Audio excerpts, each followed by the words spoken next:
Car ಹಾಗೂ bike ನಡುವೆ ಅಪಘಾತ ಸಂಭವಿಸಿದ ಪರಿಣಾಮ 3 ಜನ ಬೈಕ್ ಸವಾರರು ಸ್ಥಳದಲ್ಲೇ ಸಾವನ್ನಪ್ಪಿದ ಘಟನೆ ಗದಗ ಜಿಲ್ಲೆಯಲ್ಲಿ ನಡೆದಿದೆ.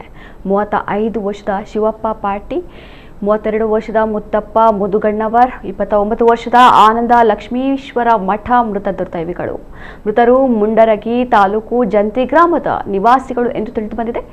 ಮುಂಡರಗಿ ಪಟ್ಟಣದಿಂದ ಜಂತ್ರಿ ಗ್ರಾಮಕ್ಕೆ ಒಂದೇ ಬೈಕ್ನಲ್ಲಿ 3 ಬರ್ತಾ ಇದ್ರು. ಇನ್ನು ಡೋಣಿ ಗ್ರಾಮದಿಂದ ಮುಂಡರಗಿ ಮಾರ್ಗವಾಗಿ ಹಿರೇಹಡಗಲಿಗೆ ಕಾರು ಹೊರಟಿತ್ತು. ಈ ವೇಳೆ ಬೈಕ್ ಸವಾರರ ಬೇಜವಾಬ್ದಾರಿ ಚಾಲನೆ ಹಾಗೂ ಅತಿ ವೇಗದಿಂದಾಗಿ ಕಾರಿಗೆ ಡಿಕ್ಕಿ ಹೊಡೆದಿದ್ದಾರೆ ಎನ್ನಲಾಗಿದೆ. ಪರಿಣಾಮ 3 ಪ್ರಾಣ ಕಳೆದುಕೊಂಡಿದ್ದು, ಅಪಘಾತದ ಪರಿಣಾಮ ಬೈಕ್ ಸಂಪೂರ್ಣ ನಜ್ಜುಗುಜ್ಜಾಗಿದೆ.